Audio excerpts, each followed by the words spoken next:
Thank you so much. A really, really very warm welcome to you all this afternoon to our webinar to introduce to you some of the aims and aspirations for the Singing for Health Network. So I'm very delighted to welcome you along with my colleagues Baz and Amy, who you're going to be hearing from a bit later on. So my name is Emily. I'm the director of a Music for Wellbeing charity based in Cornwall. And I've worked in music and wellbeing. I was totting it up. I've worked in music and wellbeing for 20 years, developing and managing national and local programs and networks. I'm a Singing for Health practitioner, researcher and training, specializing in singing and mental health, trauma-informed practice and singing for pain management. And I'm really, really passionate about evidence and research-based practice. And I'm really sure that this has contributed to my success with securing funding, including funding from the NHS. So in the last couple of decades, there's been a huge amount of research which seems to consistently tell us that singing is really good for our health and well-being. And we're going to be hearing a little bit later from Grenville Hancock's about where this research started in England with the Sydney DeHaan Centre at Canterbury Christ Church University. And since then, there's been this explosion of research programs, initiatives, and then in recent years, the growth of social prescribing and arts in healthcare settings. So the idea for a network to bridge research and practice has been in development for several years. An event at Snape Maltings in Suffolk a couple of years ago brought together a range of stakeholders to explore the concept of a network. And there were mixed opinions about the idea at that point. But we'd already started developing a local network here in Cornwall and discovered that practitioners in particular were feeling isolated and disconnected from research, and that healthcare professionals wanted to find out more.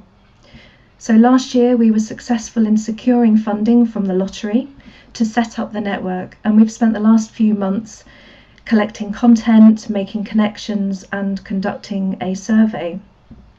And I'd like to say a huge thank you to Dr. Stephen Clift and Sonia Price at Canterbury Christ Church University, who helped us with conducting the survey. Along with thanking Stephen particularly, I'd also like to thank my colleague Jo Irwin, who has been really significant in supporting the setup of this network. And I would also really like to thank everybody who's contributed so far. We know that we've just scratched the surface with the content that's on the website at the moment, and that diversity is a real issue that needs addressing within this field. I'd also like to thank all our speakers and presenters that we're hearing from today. And I'm delighted that Baz Chapman is our network manager and has been working incredibly hard to create the brand new website that he's going to show us today. And Dr. Amy Mallet has been also working on writing research summaries. So this is one of the resources that people told us they felt would be really useful, is summarising some of the key pieces of research. So the network is really driven by the desire to make research more accessible and to further developments and research in the field.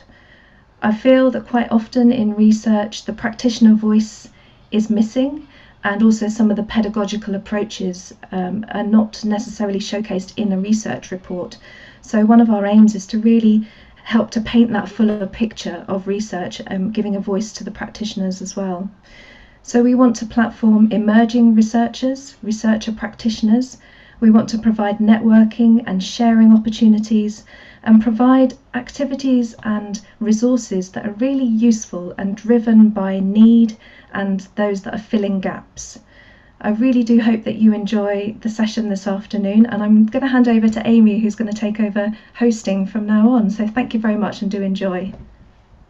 Thank you, Emily, and welcome everybody. Thank you so much for joining us today.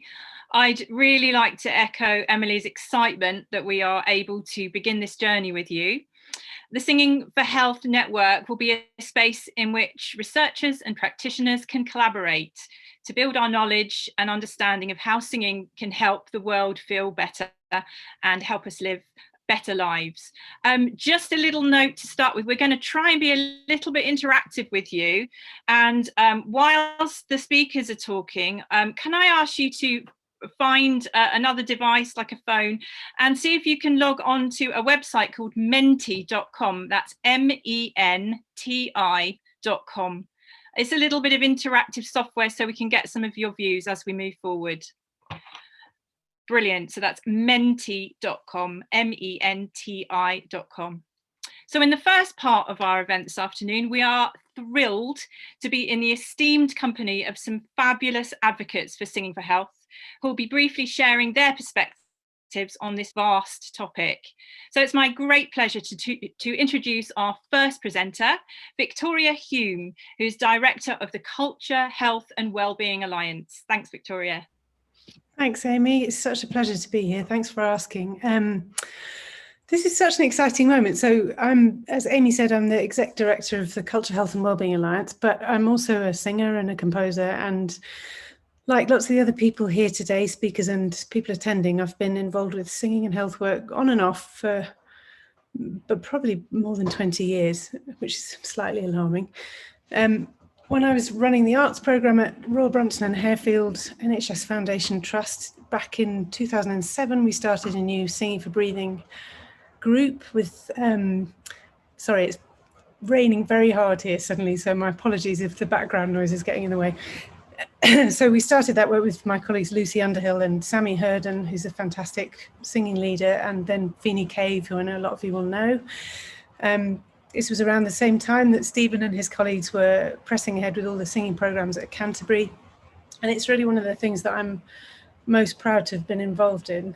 And the amazing arts team at Royal Brompton and Harefield have really developed and expanded that work significantly, as well as bringing in targeted programmes like Vocal Beats that for me are really showing the way forward in terms of collaboration between clinicians and vocal experts.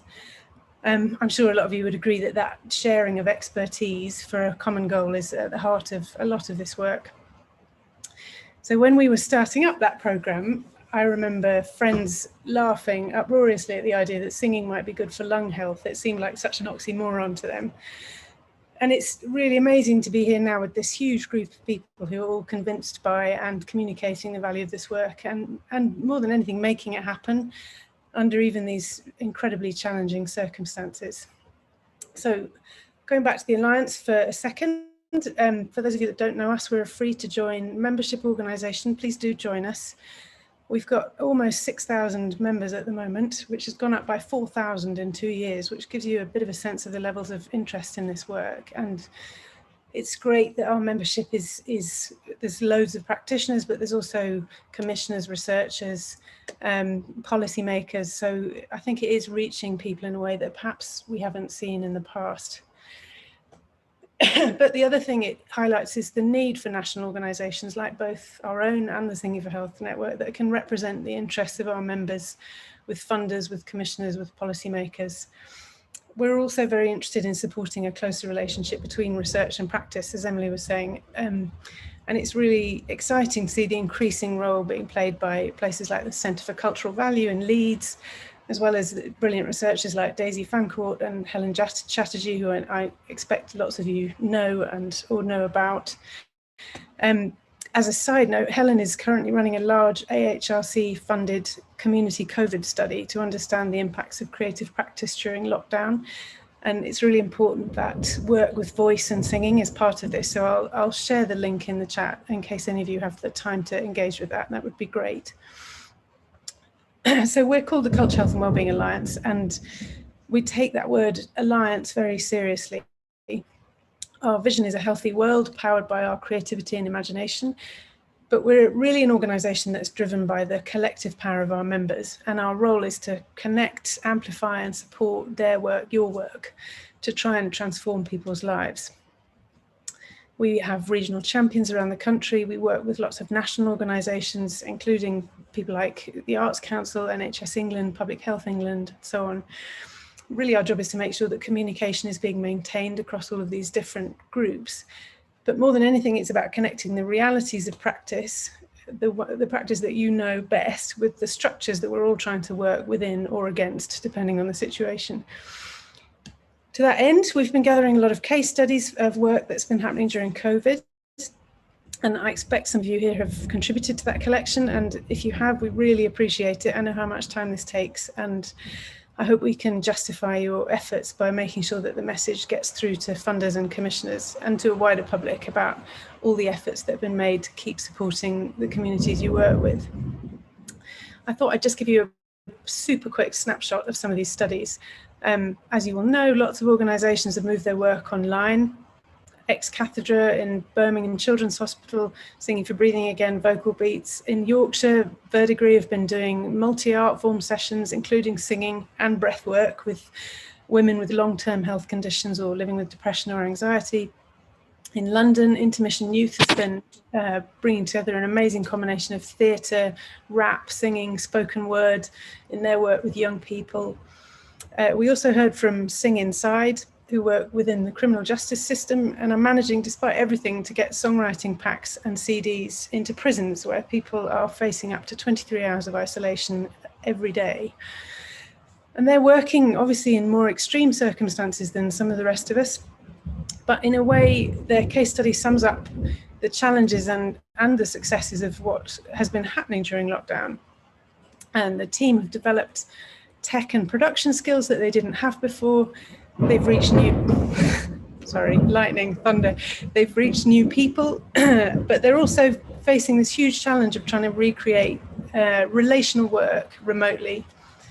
And the Sing Inside team have said that the resources have been well received, but our workshops are usually centered on interaction and community, and building confidence under those circumstances is really difficult. I'm sure this is a conundrum that a lot of you are very familiar with at the moment.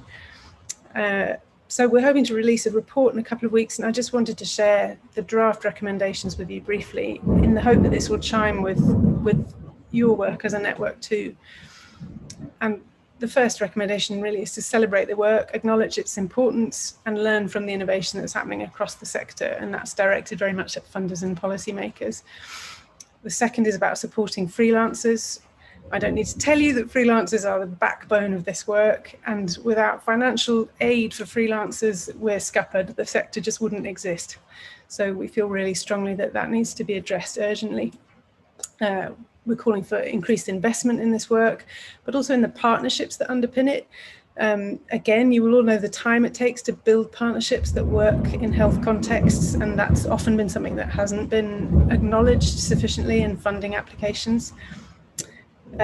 We want to support the cultural sector to address health inequalities, to try to shift, I suppose, to shift our gaze, not just from diagnoses and specific conditions, but looking at the structures that are really underpinning treatment and care.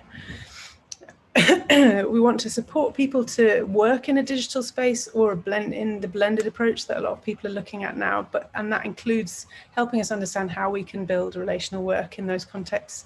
And lastly, we are urging funders to maintain the flexibility that they've shown since the lockdown, which has really given organisations a boost of confidence, I think, and perhaps pushed us toward a slightly more parity in that relationship between the funder and the grantee. So I'll just close by saying it was great to see all the publicity for the ENO Breathe programme a couple of weeks ago. And you all know that this high profile work is happening now because of years of hard grind, demonstrating the impact of this work, really against the tides of political fashion. And like the rest of the culture, health and wellbeing sector, this network, I suspect, is made up of small, very dynamic, responsive organisations and freelancers who are constantly innovating to meet the needs of the communities they work with. This is what makes the work so rich and so valuable, but it's tough to be heard above the collective clamour for resources when you're trying to address that as an individual. And coming together in a specialist network like this that's focused on peer networks, driving forward practice, building this relationship between research and practice will give you a collective strength that it's really impossible to have alone.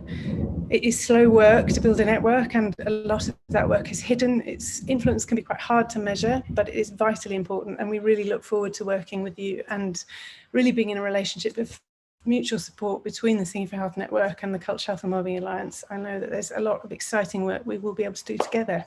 Thank you very much.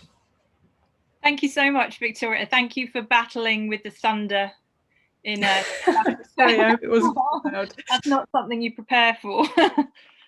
Excellent. Our next speaker has literally spent his life trying to change the world through music education and in the community. Whilst I expand on his introduction, we'd love to know who is here with us today. And some of you, I can see you're already putting your details into the chat, which is amazing. So whilst I'm introducing, can I invite you to continue this? Write in the chat your name, your role, your organisation, if you're affiliated to one, and where you're joining us from today. Thank you. So our next speaker is Grenville Hancock's MBE.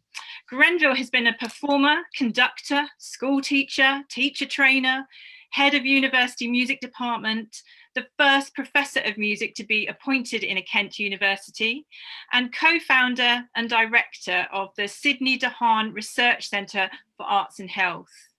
Grenville has worked closely with Singing for Health research pioneer Stephen Clift since 2000. And in 2012, he resigned his university post and established the Canterbury Cantata Trust. He is I can never say this word. He is emeritus professor at Canterbury Christ Church University and honorary professor in music, health and wellbeing, University of Kent. There we have it. Grenville, take it away. Thank you very much. Well, first of all, I'd like you all to give Emily a round of applause. We can do it like this. Look. Way, brilliant. How fantastic. This is such a lovely moment in the history of research and practice coming together. And maybe if I could ask Baz if I can share my screen with you, I wanted to take you through some little steps, not too long a journey, but to reflect really this extraordinary picture that we have displayed here in terms of 300 people or so being signed up to this event. So do I push share screen, Baz? Yes, you do. It should work fine. It's just showing me desktop. Share. Anything? No. Well, that's my email you're seeing. I don't think you want to see that. Baz, maybe you should do it for me because I think this is not going to. I'll stop sharing here. Can you do it?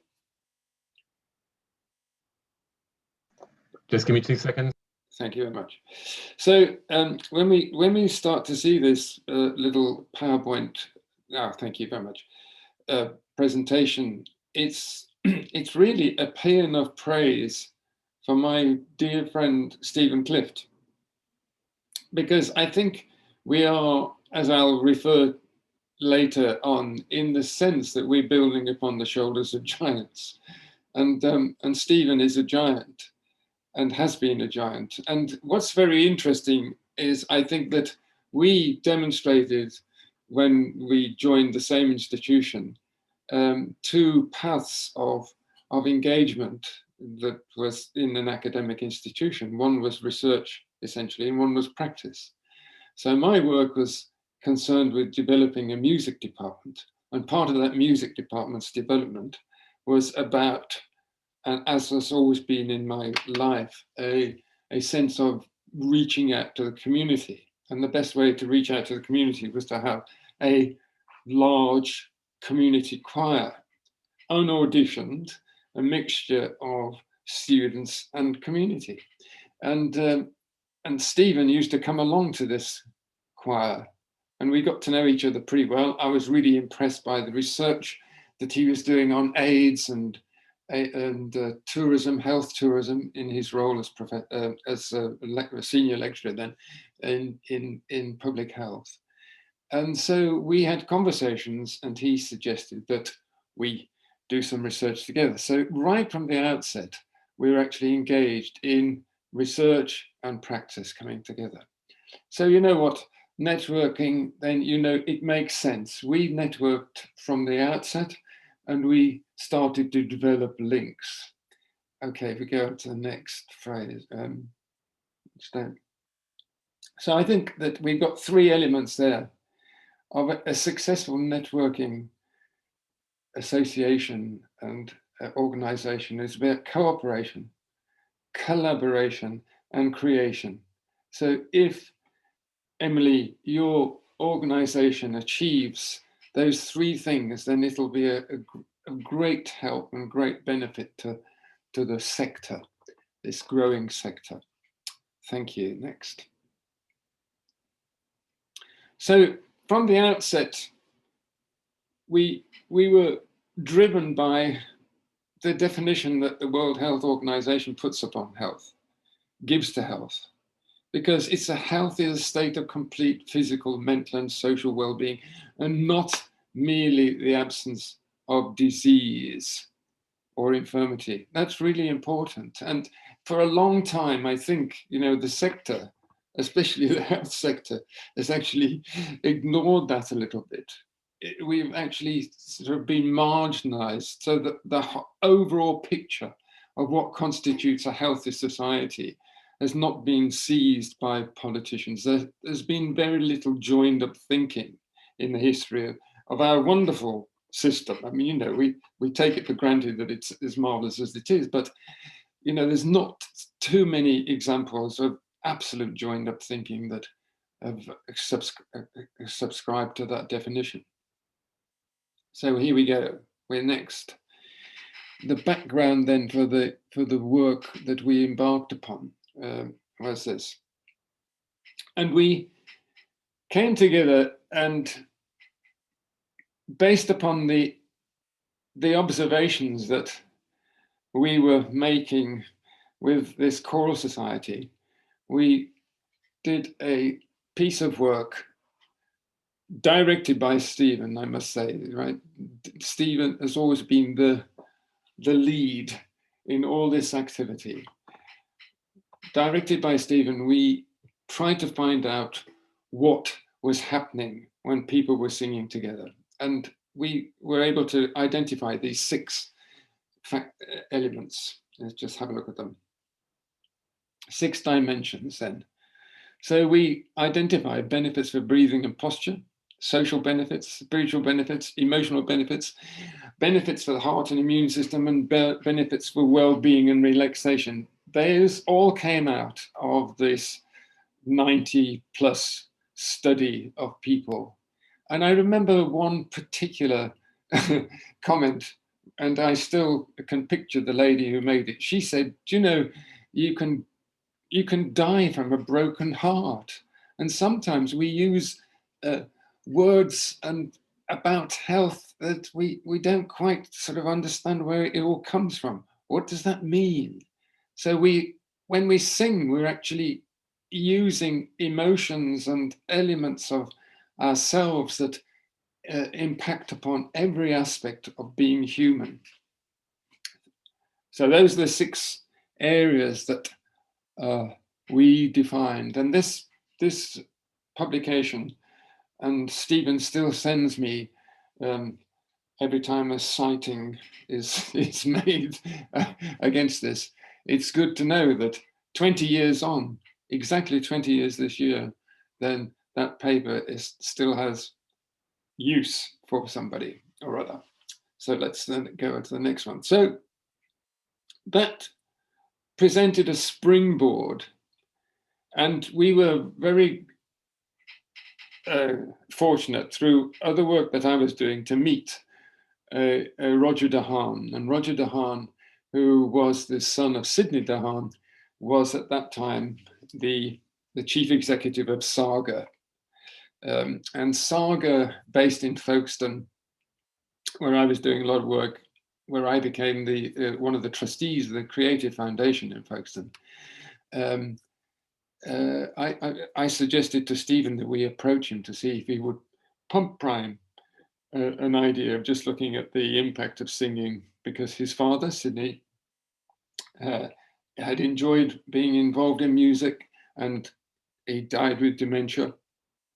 And they were aware as a family that music was really significant. So we approached Roger. He pump primed a 2-year investigative project, And then in 2005, he supported with a large amount of money a research centre that we've established in Folkestone, and has been, I think, a significant impact upon the sector since then, really.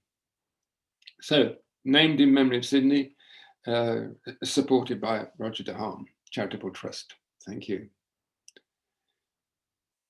And if you look at the website, then you'll see that from 2005, a huge amount of activity. The earliest systematic review of research on singing and health from 2008. We replicated the original research that we'd done with my own choral society and expanded it to singers in Germany and Australia too. And so I think it's still perhaps one of the largest surveys that was undertaken internationally of singers. And the interesting thing is that repeated the original findings. Now that's I think that's important to remember when we get to the end of this little talk. The original findings, those 6 dimensions, I don't think have necessarily been added to since then, and that's not being conceited about it. It's actually just making the point that we know what singing does to people, and we identified it in that first project. And then the first randomized control of community singing with older people, demonstrating these significant improvements in mental health, which was sustained. I mean, those were the really exciting thing about that the singing actually not only impacted upon their lives whilst they were doing it, but it actually maintained. Thank you.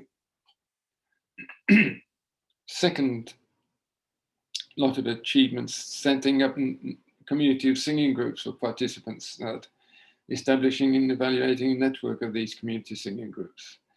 And also underlying this, and again led by Stephen, this idea that inquiry must go on to make sure that in fact what we're doing is not through rose-tinted spectacles, that there must be a questioning about singing. Maybe at sometimes singing actually harms people. Who we know, we don't know. We can't take it for granted that it has to be good thing.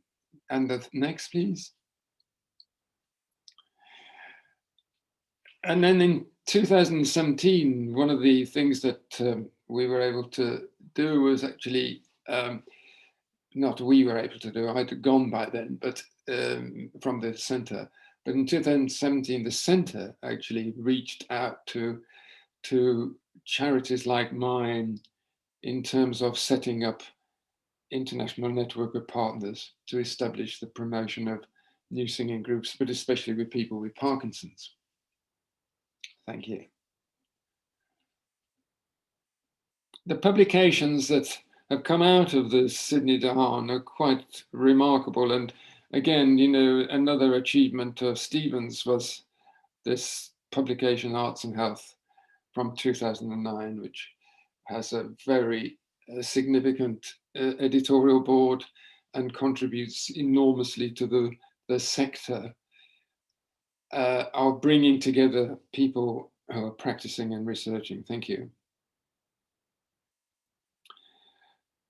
The establishment of public of the Arts and Health Awards by the Royal Society of Public Health, the launch of the journal, the publication of the Oxford Textbook for Creative Arts, edited by Stephen and Paul Kamick, and the Special Interest Group for Arts and Health and Wellbeing in 2017. And these 4 charities that were supported and networked and connected with by the Sydney de Haan Centre. So Sing for Your Life was the original company that Stephen and I set up, which we then handed over to a company independent of the university so that we could evaluate their work. Living Lively, Music for Wellbeing with Trish Vella Burrows, and the Canterbury Cantata Trust. Thank you. So this is my suggestion, you know, that we were able to build upon and develop partnerships and alliances on the shoulders of other people who've been doing marvelous things or are doing marvelous things at the same time. So that wonderful medieval illustrated manuscript there of a dwarf on a giant shoulder, I think is a nice idea that we all depend upon each other. And a classic example is that the Creative Health, the Arts for Health and Wellbeing report coming out of the parliamentary group, cross-parliamentary group, is a classic example of building upon partnerships, building upon other activities. Thank you. So there's the Latin for building upon, standing on people's shoulders.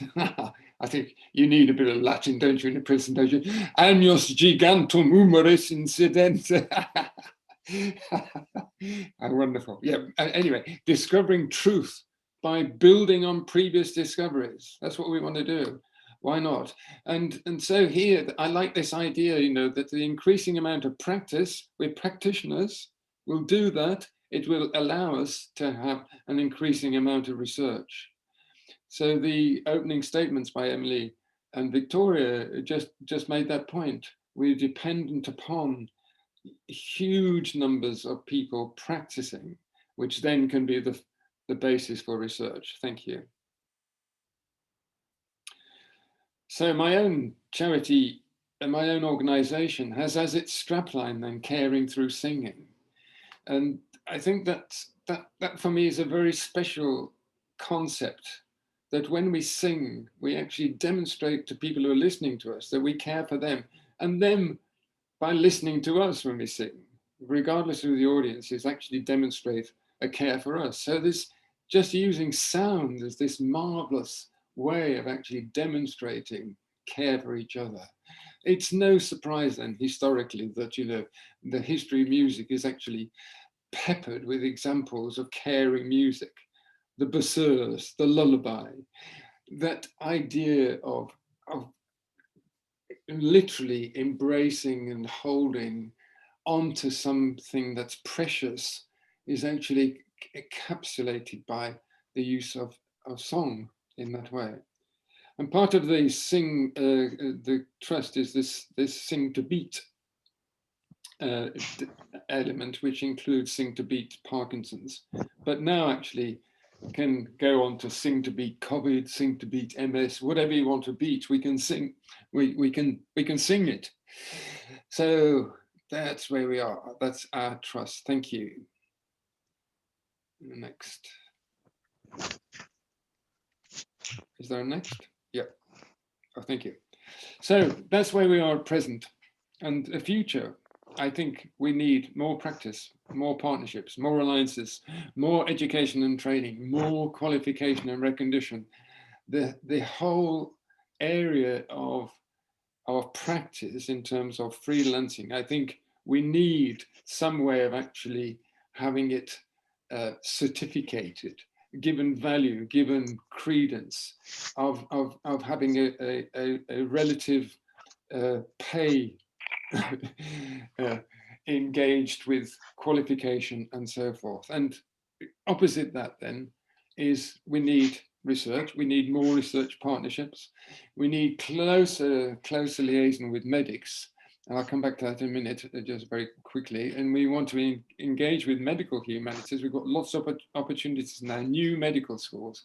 In Kent, we have a new medical school, and there's going to be a new centre for Parkinson's research within that university, allied to the medical school. And we need more randomized controlled trials to come back to this idea that Stephen is very, very keen to promote. That is, we should question all the time the claims that we are making for singing in such a way that there is no doubt at all that the result of the singing is this. Not it seems to be, but it is. So the only way we're going to do that, to convince medics, certainly, is with randomized trial controls. Thank you. Next. And so coming soon, we've got the opportunity to train this spring as a result of the wonderful partnership that we've had with Snape Maltings, the Creative Campus, the mothership potentially for some activities where we bring this together, the practice and the research. Then we have opportunity to sing to beat Parkinson's, and there's some lovely training sessions coming up online that are already being successful. And then unashamedly, I point to the fact on March the 28th, will be published this book with my colleague, Yoon Irons, which was commissioned last year before the pandemic. And who would have thought when we started to write that in fact we'd be involved in one of the most outlawed, dangerous activities known to man at the moment. Even yesterday, with the Prime Minister's announcement, there was a reluctance to suggest that you could sing in church. You can go to church, but it was quite definitely said there will no singing will be available. So the idea of aerosol transmission of this terrible virus is still there. So we're going to get over it. And but anyway, let's look forward to that day, eh? So that's my little plug for our book and the plug for this Sing to Beat Parkinson's training. Thank you. And lastly then, I think we're back to the original slide, which says about we have to cooperate, collaborate, and change the world. And this network is undoubtedly part, and a very important part, the Singing for Health Network. Thank you. Fantastic. Thank you so much, Grenville. And thank you also to Stephen. Together, you've really laid the groundwork for future research in this area. And anything you read around Singing for Health now has Stephen and Grenville's work at the heart of it and as a place to build. And we really are standing on the shoulders of giants. Right, we're going to take a very short breather from our speakers now to give you a chance to connect with one another. It's very difficult to do this with so many of us here today. I think you can see there's 173 of us on this call, which is absolutely amazing. So what Baz is going to do, he's literally going to throw you out into mystery breakout rooms for a few minutes. I think we've got 7 minutes if we're going to stick to our timetable, and just so that you can say hi to people, reflect on what you've just heard, pop to the loo or whatever else you might want to do. We'll be returning to this main space at 1:45, so that gives us 6 minutes now. So Baz is just going to put us into breakout rooms. See you on the other side. Brilliant. Thanks for coming back. Hope you've made some new connections and enjoyed these breakout rooms. It's just a small taster of some of the sort of networking potential that we will have going forward. So now I've got the pleasure of introducing some friends from slightly further afield who will help build a picture of the Singing for Health activity going on across the UK. Firstly, to give us a picture of what is going on in Scotland, please warmly welcome Dr. Brianna Robertson-Kirkland and Rachel Hines. And I'll be adding some short biographies for both into the chat, so you can keep an eye out for these. Sorry, can I just jump in for 5 seconds, because I might have to go to something else. Can we have a list of everyone who's attended sent round, something like that? Would that be possible, Emily? I think we have to have permission for people to share people's email. Oh, yeah. So if they put it on the chat, then I think that's them giving their permission. Right, thank you. Brilliant. Okay, so can I introduce once again Dr. Brianna Robertson-Kirkland and Rachel Hines. I don't know who wants to go first between the two of you. Rachel, are you okay with me jumping in first? Go for it. Because I introduced Absolutely, yes. Absolutely, yeah. So hello everyone. As Amy has just said, and thank you for the introduction, Amy, I'm Brianna Robertson-Kirkland, and I'm here to briefly speak about Scotland's Singing for Health network.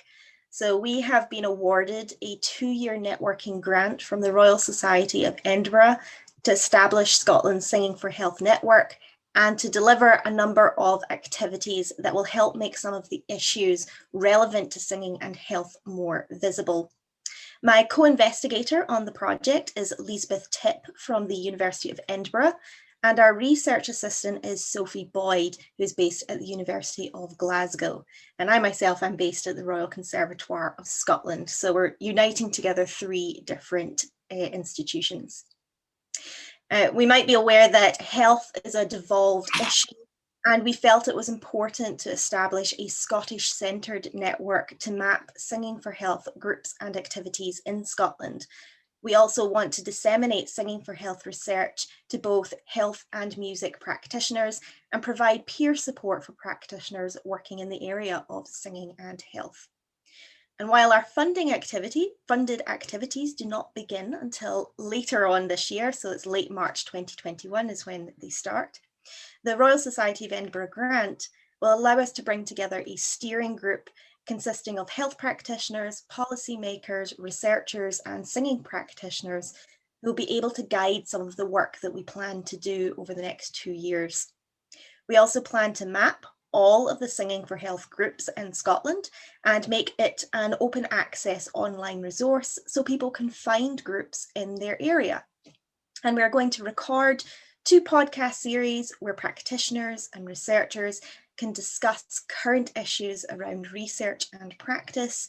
And we also plan to hold 2 workshops with the aim of bringing health and singing practitioners together to discuss these issues in a more informal and formal context. But Rachel is here to talk more about her experience as a Singing for Health practitioner. So I'm going to pass now over to Rachel. Hello, everyone, and thank you, Bree.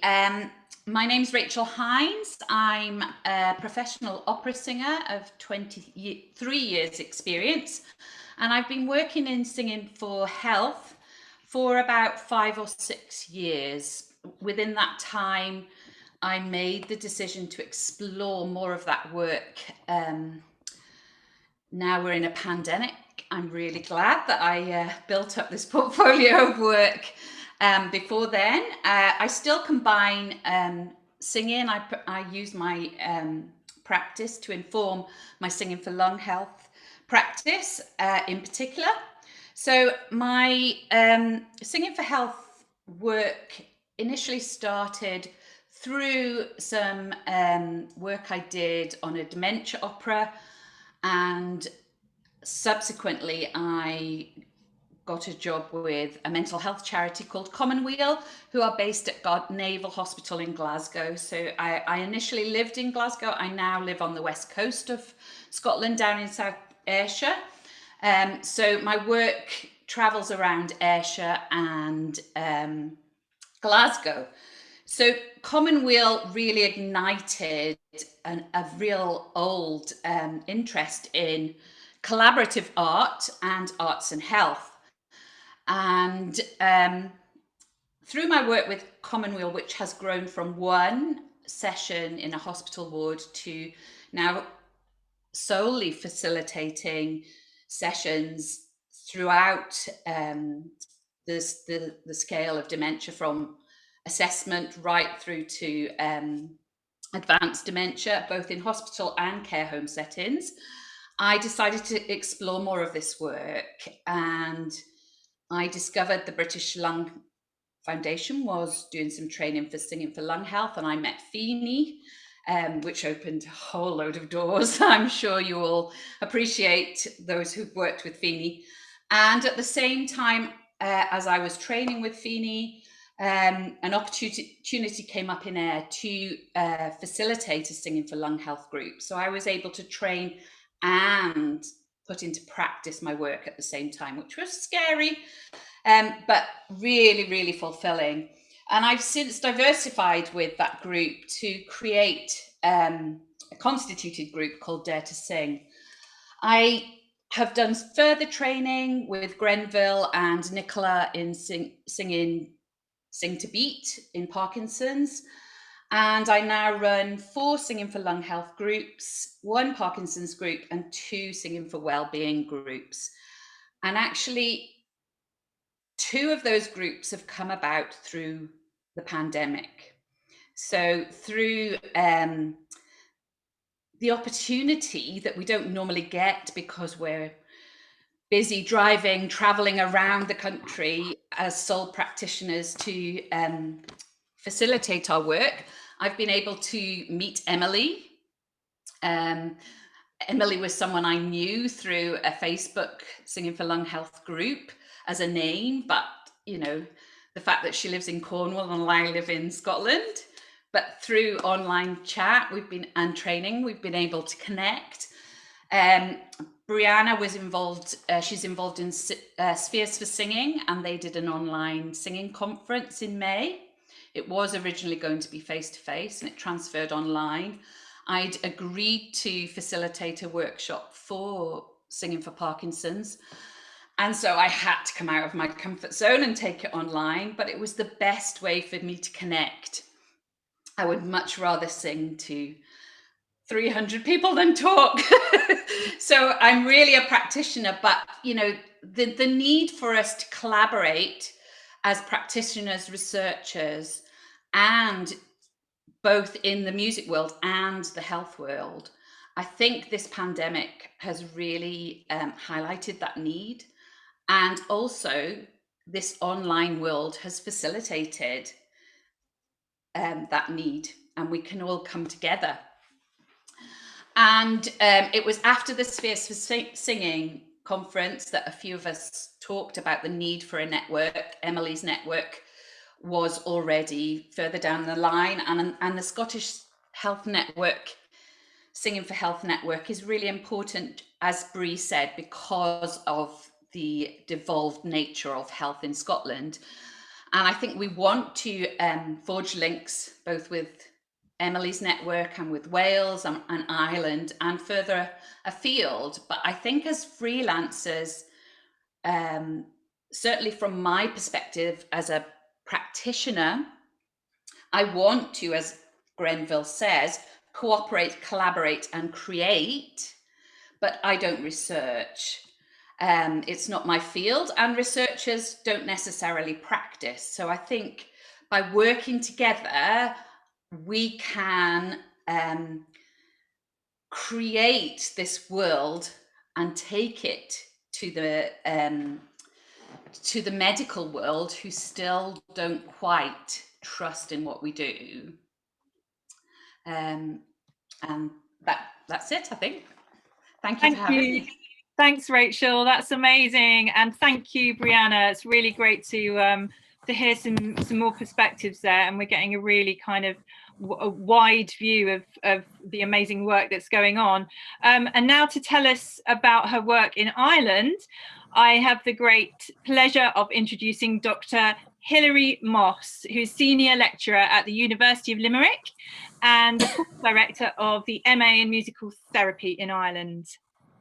Hilary. Hi everyone, and welcome to the Irish World Academy of Music and Dance at the University of Limerick, with the lovely building behind me, which sadly I'm not in today. Just to be really clear, I'm coming to you from the Republic of Ireland. I'm not talking today about Northern Ireland. So just to be clear about where we are. I'm just really delighted to congratulate the team who've developed this network and to share in the celebration. I've had the privilege of working with Emily and Joe and many other colleagues in terms of singing health and well-being research and practice over the last number of years, and I'm always impressed by the quality, rigor and the approach that you take. I'm going to spend just a couple of minutes talking about what's happening in Ireland and with my own research team at the University of Limerick. So we've been researching singing health and well-being for several years with a variety of different studies and different approaches within this wonderful building behind me. You know, we have traditional Irish singers, we have people engaged in singing and migrant health, we have community musicians, music therapists, all mixing in a wonderful melting pot and exploring what happens at the edges. But I want to tell you about one particular research project that we're doing at the moment with my colleague Elizabeth Hilitza, who's here today as well. So she is mapping singing for health activity in Ireland. So for the first time ever, we're going to have in Ireland a comprehensive catalogue of singing groups and choirs that have a specific health and wellbeing mandate in the Republic of Ireland.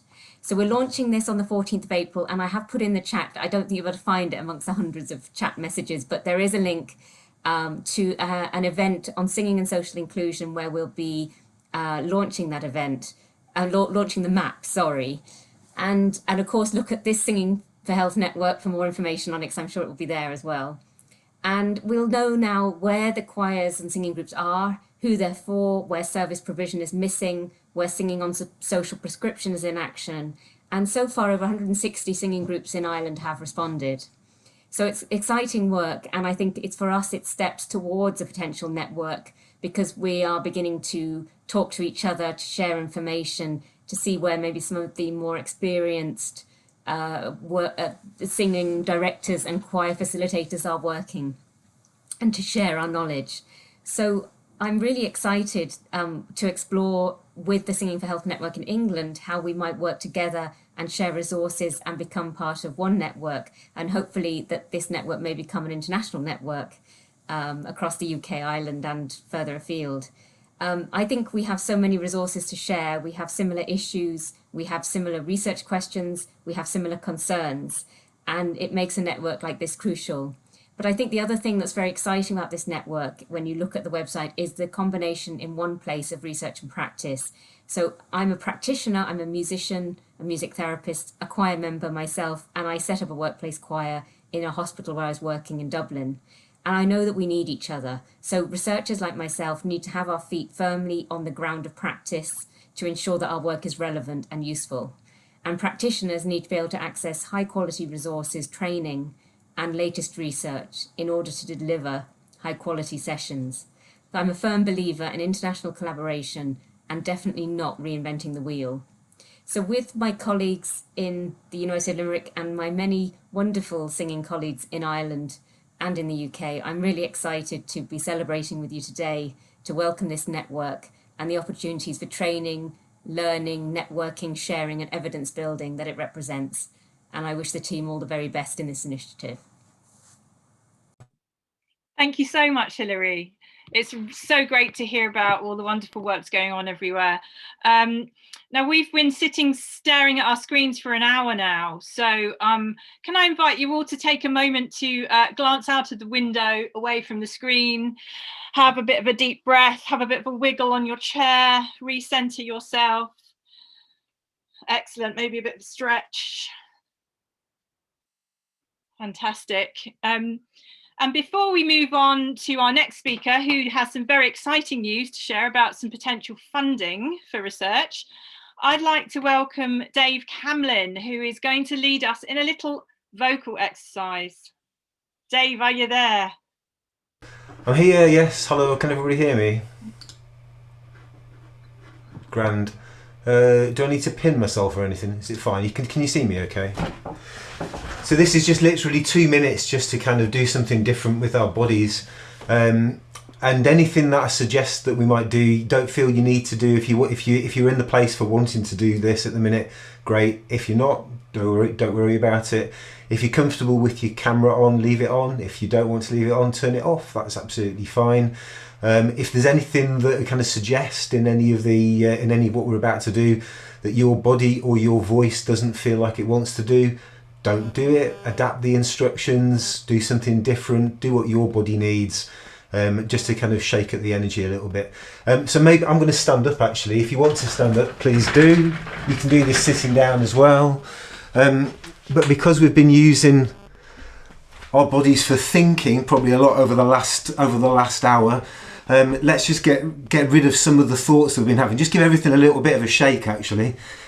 Give your limbs a little bit of a loosening up. And if you can imagine thoughts as occurring across the whole kind of distributed network that is your brain throughout the whole of your body, just see if you can flick off some of these thoughts. Just get shot of them. Use your hands, use your feet, flick them up like a football, do a high kick if you can do that. Look after yourselves, don't do anything that's gonna cause any damage or break furniture. Just give everything a little bit of a shake and a loosen up. Maybe just give your hips a little wiggle and give us if you want to do a little bit of running on your heels, so leave the balls of your feet on the floor and just run on your heels a little bit and go grand. So I'm going to give you a couple of things. Firstly, I want to give you 3 breaths and 3 wishes. So we're going to take 3 breaths, and each breath is also going to be a wish. So each time we take a breath, what you're going to do, all I want you to do is just let a breath fill your body. So just let a breath fill your body. In the first breath, I want you to offer the out breath to the wider world, to the universe, to the planet, to whatever you think of as that is bigger than us present in this Zoom room at the minute. And when you offer this breath out on the out breath, I just want you to voice silently, we won't hear all of these words, but if you can have one word in mind of something, a wish that you would offer up to the wider world, to the planet, to the universe, to the whole of whatever you think is beyond this room. So just find a nice neutral place to stand. Think about how your body's, the weight of your body's distributed. Put your awareness in the soles of your feet. Just make sure that it feels like your weight is evenly distributed across both feet. Think about keeping your knees nice and loose and your hips nice and relaxed, and just think about drawing up your spine. Just feel opening up here. So we're going to take one breath and a wish for the universe. So breathing in and offering up to the universe, whatever you offer. And then for a second big breath, I want you to, on the out breath, I want you to bring the breath to your camera and offer it up to everybody that's with us in the room this afternoon. So something, and again, with a word, you can speak the word, you can use the out breath to voice the word, but offer it up to everybody in the room as a gift to everybody that's here. So our second big breath, and then offering it to everybody in the room with a word, whatever word goes with that. And then for our third breath, what I want you to do is I want you to accept some of these wishes from everybody else in the room, and I want you to draw it into you and keep it close to you. So our third big breath, you're going to accept something that somebody else has offered and bring it into your heart. So another big breath in, and then draw it into you and speak whatever it is that you're bringing into you. And actually just stay for a few moments there. Just feel the centre of your body. Feel any sensations that you can feel there. And just connect with your own breathing. Maybe just relax your hands. Just find the natural rhythm of your own breath. So what we're going to do to finish off is we're going to make some music together. We might think of this piece of music as the deeply unsatisfactory Zoom chord. I'm going to give you a note, and you can do whatever you like with the note. With your voice, you can hum, you can make percussion, you can improvise, you can do whatever you feel you want to do in the moment. But just connecting to your own breath. So really kind of stay tuned to just the natural rhythm of your own body. And this is the notes that we're going to be working with. So you can either find that note, you can hum it, you can sing it, you can give it a tone, you can do what you like. We're going to have an improvisation with 150 people that no one else is going to hear. After about a minute, I'm going to ask you to unmute yourselves if you want to, so that we can all enjoy the deeply unsatisfactory Zoom chord. It doesn't matter that it's deeply unsatisfactory. What matters is that it's us and it's your voices.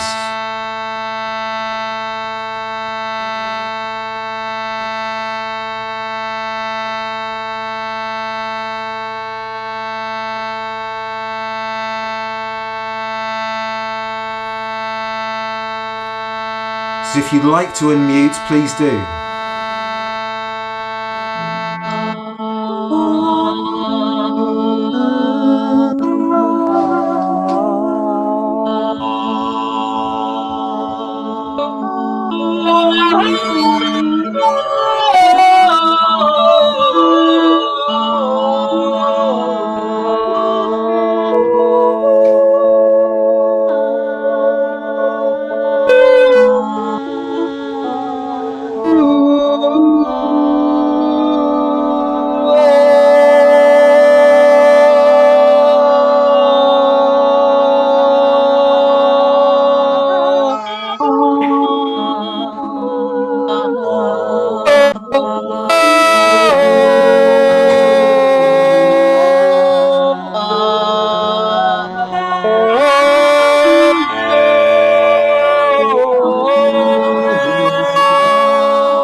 breath all together.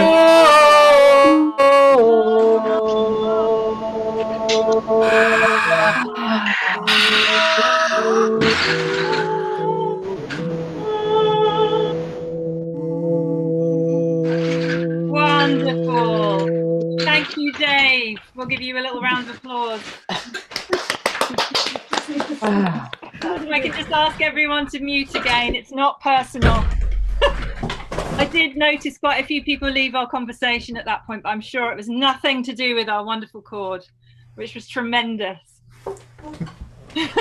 Hopefully your bodies feel a little bit more energized now. So I now want to introduce you to our last speaker, our last guest speaker, and that is Debbie Winter, Director of Studies at Voice Workshop. And she's professional practice, PG Cert and MA programs in voice pedagogy. She's director of those amazing courses. So Debbie, are you there? I am here, yes. Hooray, thank you. Thank you so much for having me here today. I want to talk, we've had talk about researchers, we've had talk about practitioners, and I want to talk about practitioner researchers because that's really the essence of what I do at Voice Workshop. So just a little bit of context. I work in conjunction with the University of Wales, Trinity St David, which is a mouthful, and we deliver together an MA programme in voice pedagogy. Now, at the heart of that programme is training research practitioners, essentially. And just to give you a bit of context, I'd like to just talk a little bit about Emily's journey for two reasons. First of all, she never ever talks about herself.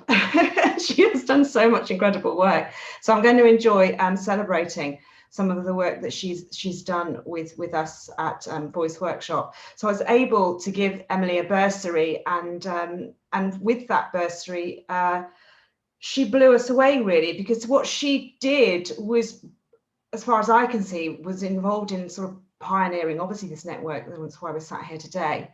But that was born out of the incredible work that she did. And she undertook three extraordinary projects, one in chronic pain, one in working with an online community, MS sufferers, which she did during the pandemic, and of course her amazing work with singing for trauma.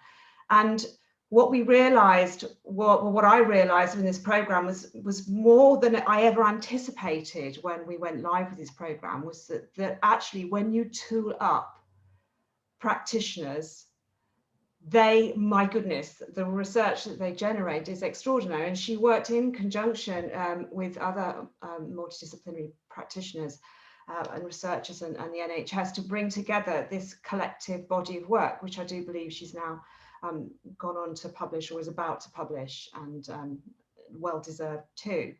And so really from that, what I want to offer today is some research bursaries, because the projects that she's what's special about the programs, it divides into micro projects, essentially micro research projects. So it's really ideal for the research practitioner who's perhaps early days researcher getting started on their research journey.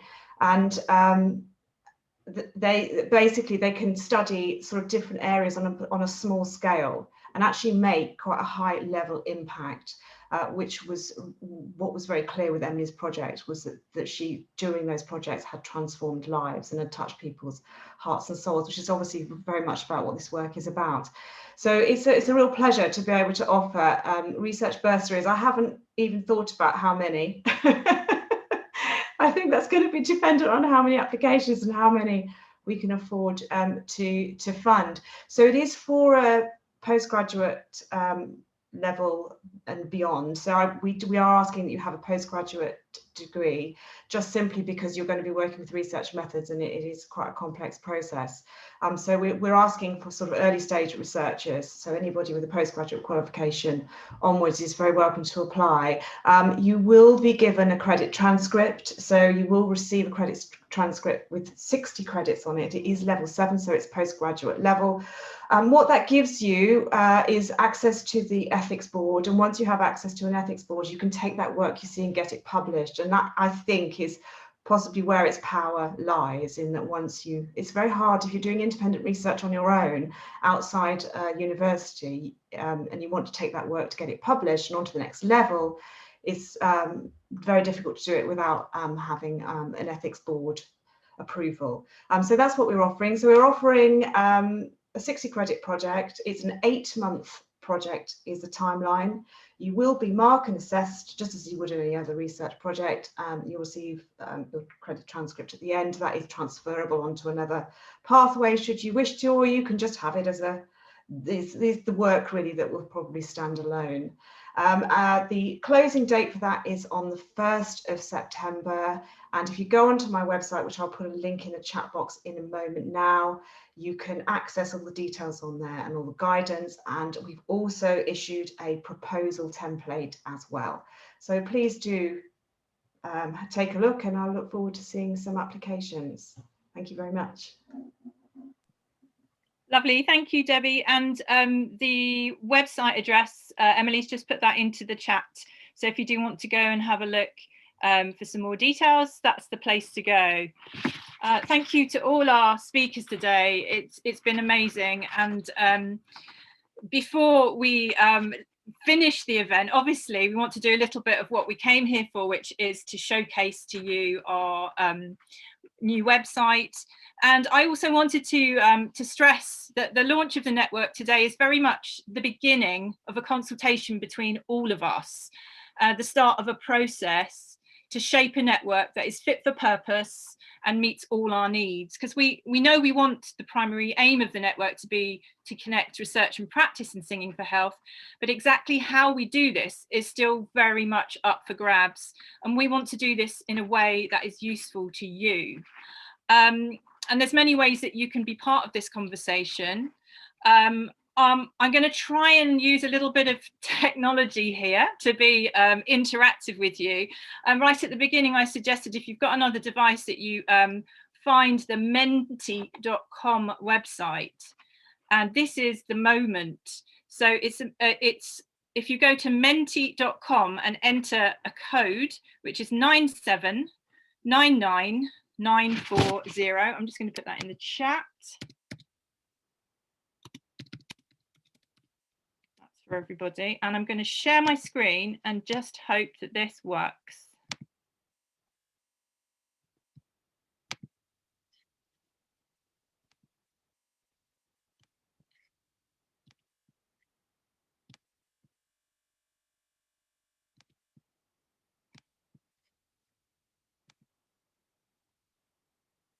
Okay, hopefully everyone can see that. So we've just got two very simple questions. This is the first one. We just want to kind of gauge what your primary role is.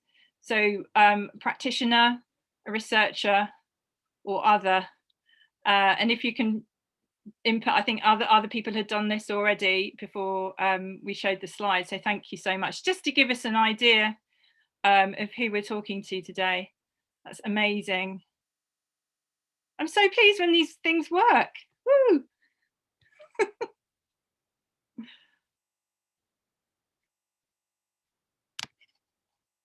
Fantastic. So we are mostly practitioners here today, which is great. I'm just going to move on to my second question.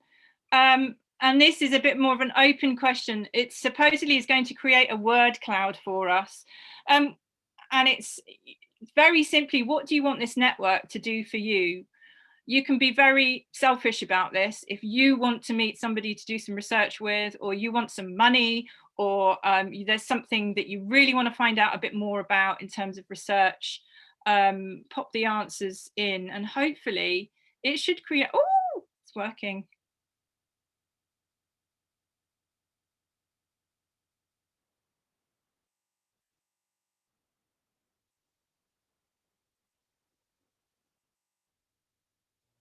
That's fantastic. We almost need some background music as this sort of presents itself. So lots of really key words there. Connect is staying pretty upfront. Information, collaboration, resources, money, always good.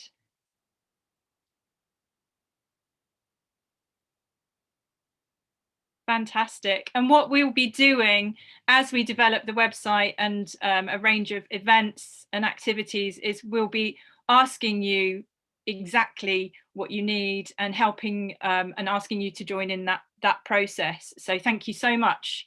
I'm so thrilled that this has worked. I'm going to do a little victory dance now, but I am going to stop the share. Thank you. I was going to show you a little film, but we don't really have time for that because I really want to move on to Baz, who's going to give you a tour of our new website and an overview of the types of content that we'll be building over time. And one need that was highlighted during the survey that we did last year was a more accessible way to keep up to date with the key messages in academic and clinical research around singing for health. There's so many fascinating research papers out there that, for example, can add weight to your applications for funding. But in our busy lives, we don't always have time to read and digest a long, full report or a dissertation. So to address this need, we've begun creating research summaries on the website, which are meant to be digestible, easy to read summaries of some of the key papers that are out there around singing for health.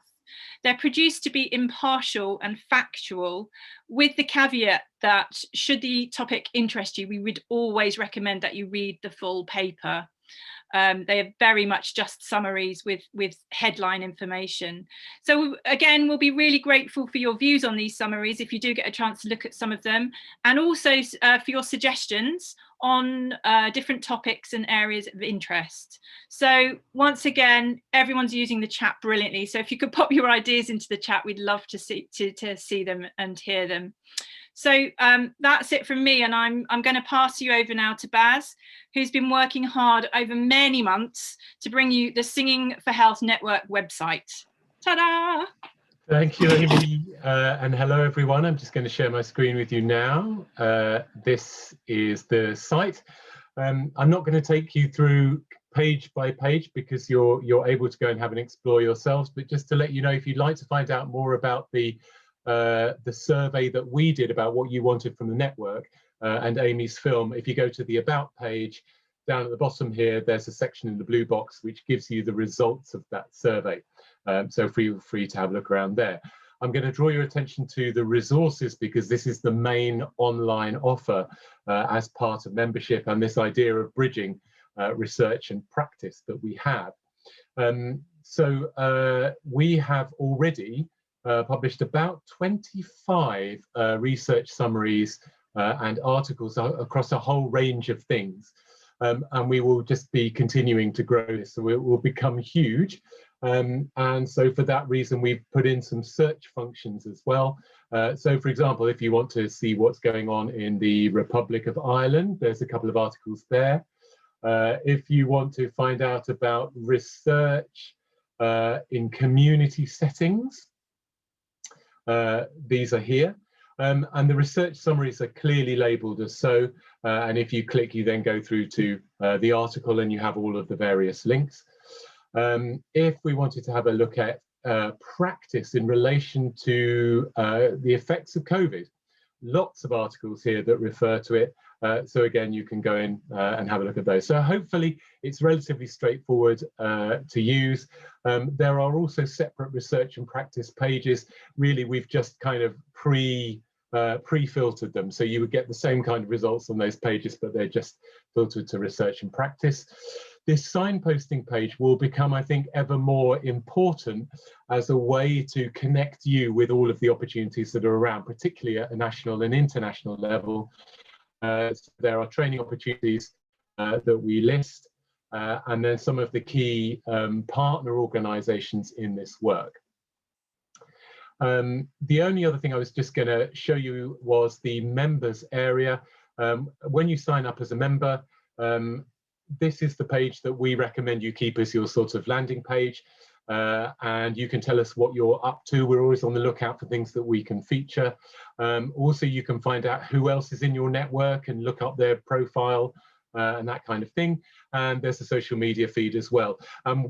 Emily is particularly active at keeping our social media feed up to date. So that, in a way, at the moment will act as our forum. So participate in that. But if it feels like the forum is something we want to actually build into this site, that will also be possible. So when you sign up as a member, you can go to your profile, you can add a bit about you in a picture and all of that kind of thing. So joining the network, we've set up what we think is a really affordable membership price. We're not looking to profit from this. This is just helping to contribute to keeping the network alive. £20 per year. If you select that and follow all of the instructions, you will get to being able to take out membership.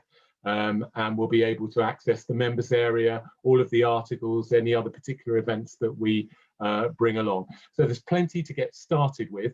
But as I say, this will just keep on and on growing, and we'll be responsive as we can to your needs and what you want from it. So that was all for now. I'm going to hand over to Emily, as it is time to wrap things up.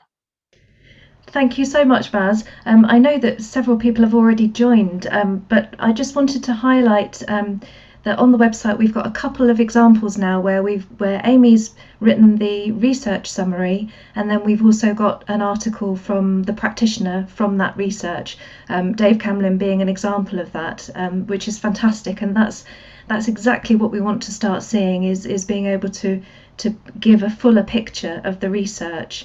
So you'll be able to access, hopefully, the full research, a research summary which you can download. You can download and print that, and then you'll be able to read articles that are from the perspective of the practitioner and potentially participants as well. So it is really exciting, and I just want to go back to my point earlier about diversity, really, because whilst we've been really trying to cast the net out to find diverse groups, it's actually been really challenging. And so when you look through, it is predominantly white women that are delivering this work. So that's something there's a real issue, I think, across the sector that we need to be looking at. So if you do know of any more diverse groups, then please do get in touch. And just to echo again what Amy said about this being a real, collaborative, consultative process. This network is only going to work if it serves its members, if it provides what people really want and need. So it really is a dialogue, and we really welcome your contact with us and your ideas. We would like to put on some events. So you tell us what you would like, what would be really useful for you. So I think that's it, and I just want to say a huge thank you to everybody that's contributed today, all the speakers, the presenters. Lovely Dave Camlin for your little interlude there, that was really, really great. And I think unless anybody's got anything burning that they would like to say, then I think we'll close the session. But I think we're going to just let the chat keep moving, because people keep putting stuff into the chat, so we'll save that and make sure that we've collected everything that's gone into there today. So thank you so much, everybody, and I look forward to the next steps with the Singing for Health Network. Do come off mute if you want to. Thank you. Thank you. Thanks very much. Brilliant. Thank you. Thank you so much, Emily. Congratulations. Emily. Thank you very much. Brilliant work. Well done. Thank you so much. Thank Thank you. you. Bye-bye. Everyone. Well done.